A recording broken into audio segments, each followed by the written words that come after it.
Welcome, Neelkanth, and Thank it's you. great to have you here, especially while the topic is so hot and everyone's really wondering what's going to be happening next when it comes to Trump and his impact on the economy. So let's actually kick off with that because he really threw everyone into a tizzy. Surprisingly, markets were still a bit resilient, but overall, it's thrown everyone into a bit of a frenzy in terms of what happens next.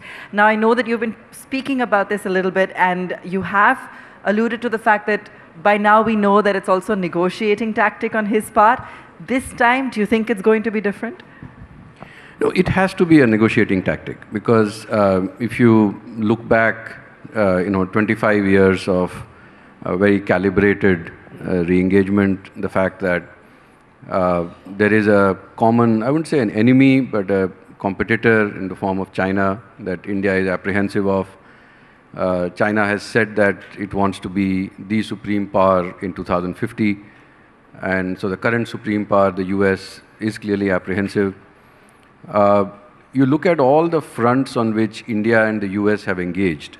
So, for example, you can look at the deep tech engagement that we have, the large number of global capability centers that exist in India. So, this is a very narrow prism of our engagement. Look at the defense cooperation that exists now. Whether the whole of the Quad structure is dismantled, just like maybe the AUKUS is now mostly history. So I don't think this is an attempt to break away from India. The signs are ominous, and these are things that as a country we should ask questions to the US that you give 90 days to China, you give 21 days to India. The tariff rates in China seem to be lower now than what India may be facing. So is there a strategic disengagement or not? Those questions need to be asked, but it is reasonable to expect that there are many, many more voices in this conversation than existed 25 years back. There are large businesses in India which are still expanding. There are large investors in the US who are expanding their footprint in India. And I guess at some point those voices will be heard. As of now, it seems like Mr. Trump is upset with something. We need to catch that pulse. And as someone said, and I can say it openly, that look at what for example, some of the announcements that have been made on $100 billion and $600 billion. I mean, companies that are committing to spending $600 billion have spent $100 billion in capex over the last 15 years. So if it is just about announcements, maybe we just have to find a way to make an announcement and just get going. Okay. Okay. So in terms of how India is reacting so far, and everyone's commended the government in terms of being fairly moderate in its approach, not really succumbing to bullying. What have you made of it so far? What do you think we could potentially come back with as a strategy, as an offering? Is there something going on behind the scenes? Like you said, there's so many different facets of it, whether it be in exchange for something in agriculture or something in any other sector or industry. What do you feel could be a sweet spot? So, if you hear some of the diplomats, and of course, as you know, we've been hearing a lot of voices over the past week or so, this regime is acting in ways which makes it very difficult for everyone. So it is very hard to understand who is making the decisions. Well, one person is clearly voicing those decisions, but how do you influence? How do you control? Why is it that the sane voices in the US are not trying to control him? And remember that even as we feel what is being done to India and the insult that everyone is very, very clearly feeling, think about Taiwan, think about Korea, think about Japan. I mean, these are countries that are dependent on the Americans for their security. And they are now feeling that. So there is clearly, I think, the way you engage with this regime, we're all learning from it. There are countries that had already agreed on an 11% tariff, and then it goes to Mr. Trump, and this is Vietnam, and suddenly it becomes 19. So I guess the Indian diplomatic establishment is also learning to cope with it. We have some very capable people who have a very good sense of history. And remember that you look back at prior regimes in the US, the problems that they are trying to solve are very grand, but they are such complex problems that I don't think anyone really knows how to go about solving them. And I'm reminded of Franklin Roosevelt in 1932-33. He had promised the farmers of the US that he would raise corn and cotton prices, but he didn't know how to do it. In the first 6-9 months, he was doing ridiculous things. He was being advised by some agricultural economists whom everyone has forgotten, who, and the US was buying foreign gold. FDR used to set gold prices from his bedside every morning. It took 8-9 months for them to figure out it was not working, and then they tried doing something else, and that too also worked by an accident.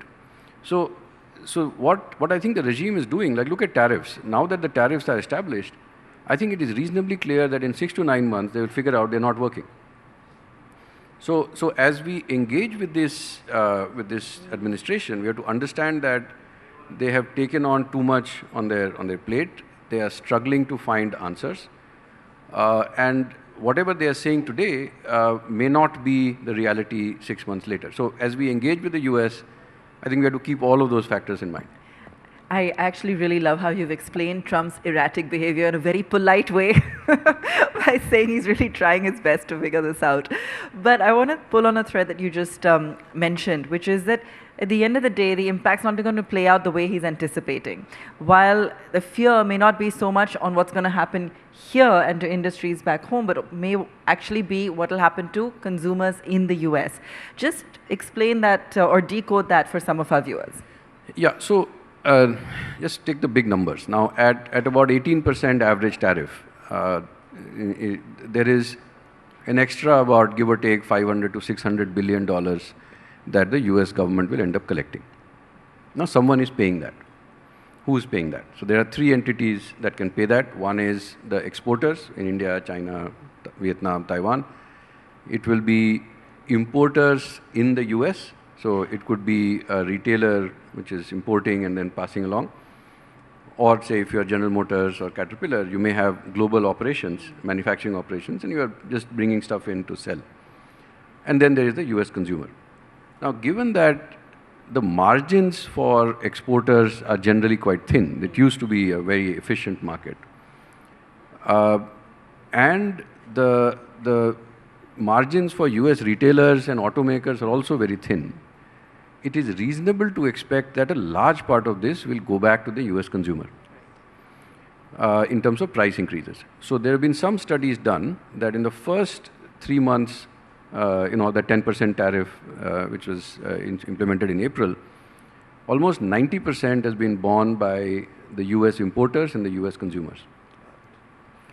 The objective, the only way tariffs work in terms of getting manufacturing back is to raise prices.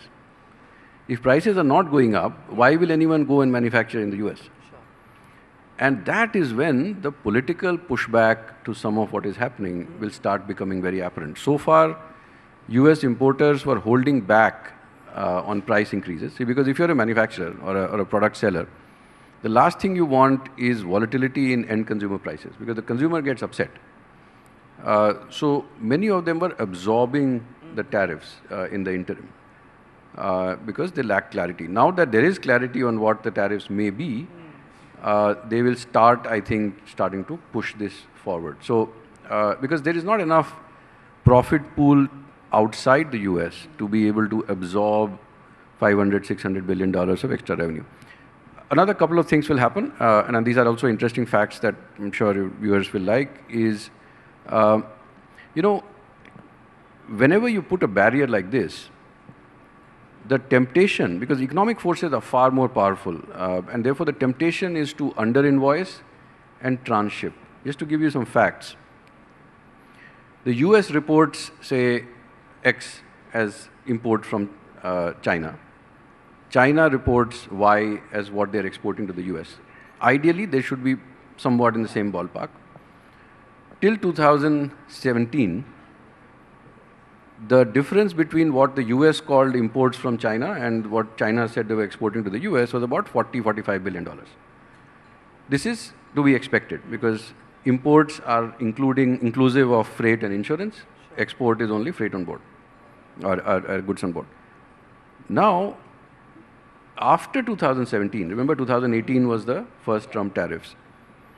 Now, what China says it has exported to the US is $114 billion higher than what the US is saying it is importing from China. So, in order to sidestep Trump 1.0 tariffs, the transshipment and under-invoicing has started. So, you say that you are shipping $100, but what you've already shipped, our shipping is $200.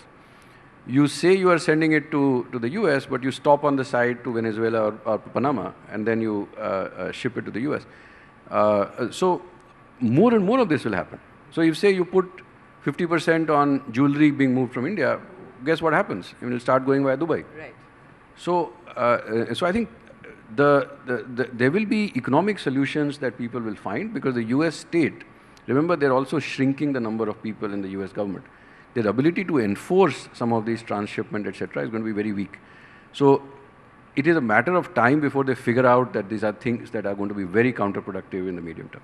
Okay, so clearly the problem seems to be more for the US at the moment. Yes. Let's talk about India and how we are placed, because we're talking about India at 100, and I remember, you know, even 5 years ago when we hit 2020, we were talking about you know, where we'd be in a decade. Yes, we've crossed 4 trillion, but I think while there's been steady growth, I think everyone's still been waiting for India to explode, so to say. And there have been murmurs, you know, when it comes to even foreign companies looking to invest here in terms of bureaucracy, in terms of why they're not coming in with that heavy capex and so forth. While Indian companies also, we haven't really seen that capex drive. So while overall the sentiment may still be positive, earnings may have picked up, we haven't yet seen that push for growth. Is that something that you feel is going to now be incremental, or do you still see an opportunity here? No, the opportunity size is big, and I think we've covered a lot of ground. So let me give some perspective. I'll take a few minutes to answer this. So the first is that you know, we are unlikely to grow at 9-10% a year, okay, on a sustained basis anyway.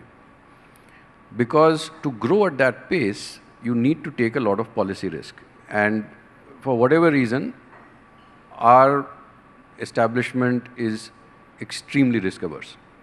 So this is the parallel I kept giving to a lot of people, that, you know, if you want to drive at 20 kilometers an hour, it feels very safe and comfortable, but it just takes a long time to cover the distance.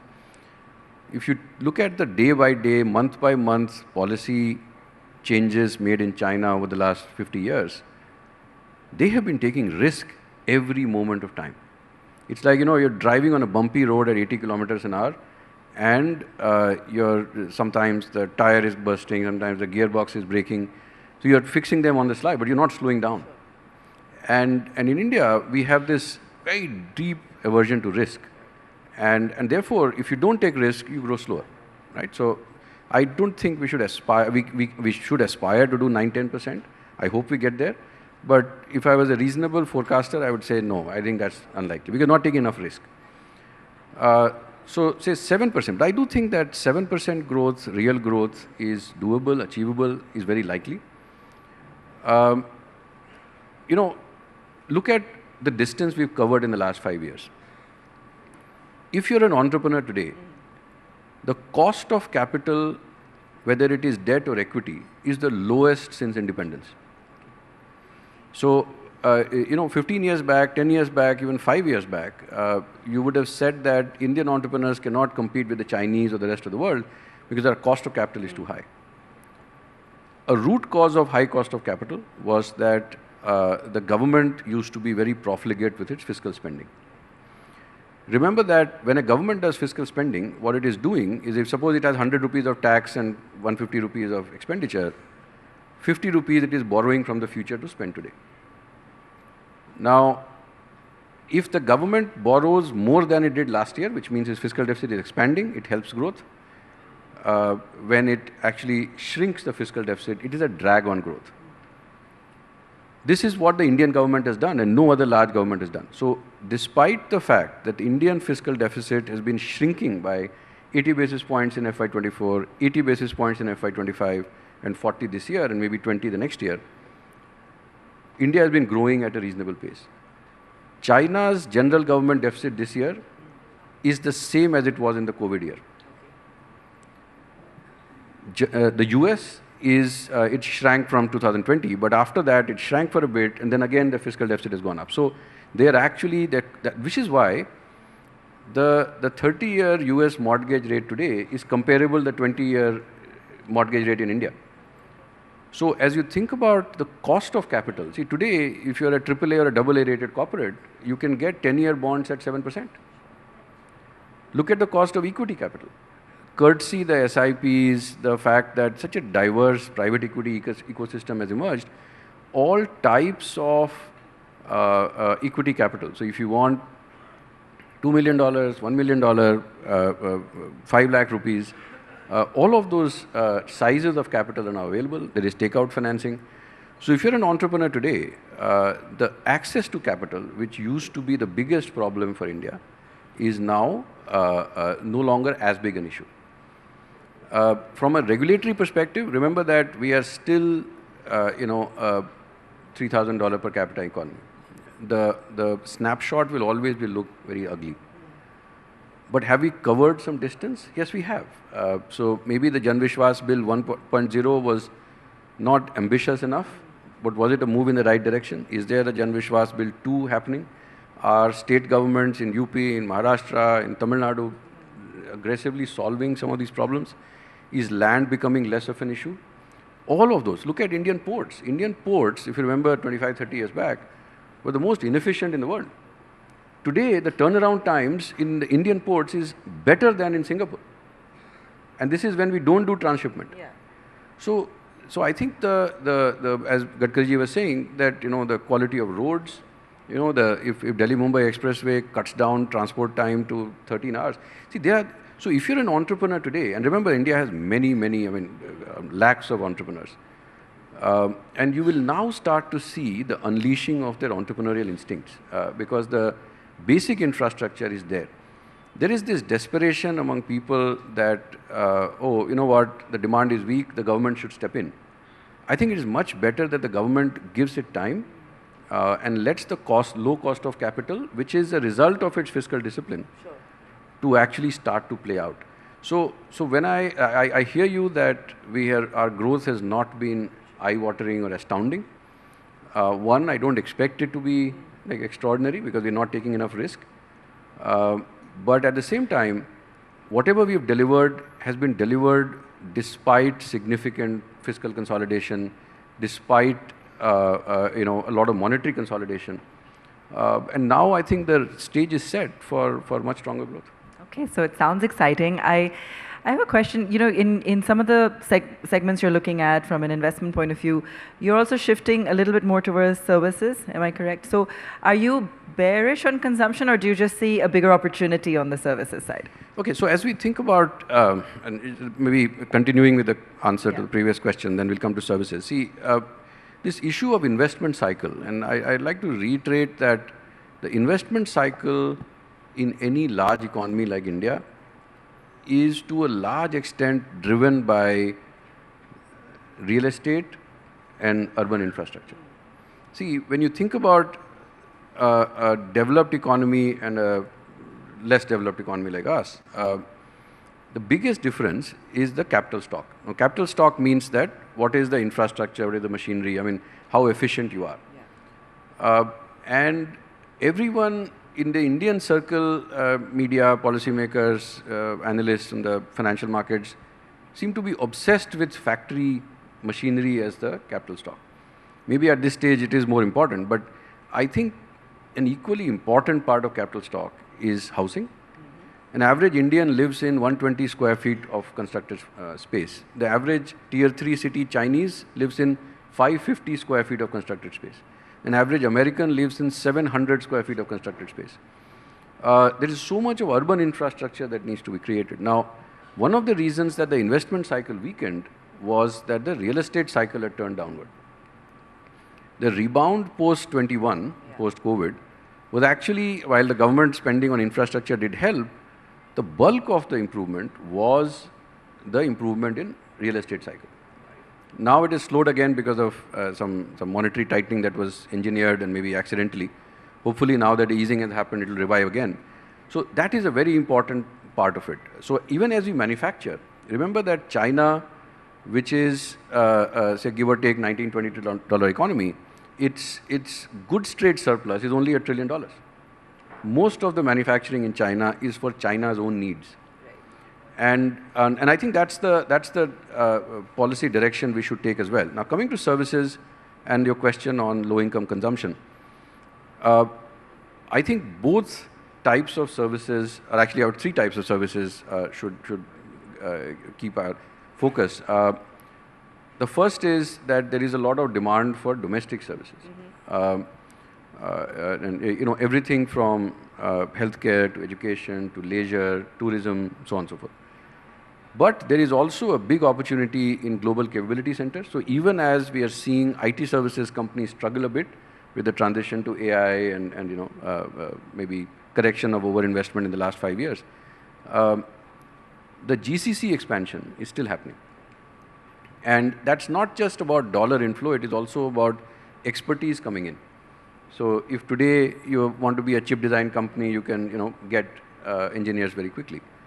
There is a third aspect to services, which is blue-collar workers working outside. So farmers in Italy, nurses in the UK, plumbers in Germany, restaurant workers in Korea and Japan, because all of these become extremely important from the remittance perspective. So there are studies which show that a remittance income can actually double or become 2.5 of what it is over the next decade, because the world needs workers, young workers, and India can provide them in a very streamlined manner. So all of these are there, but I think that in the next 3 to 5 years, low-income consumption will remain weak.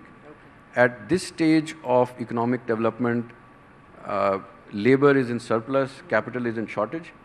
Capital formation, as I was saying earlier, the cost of capital has come down to record low levels, but the cycle hasn't really kicked off.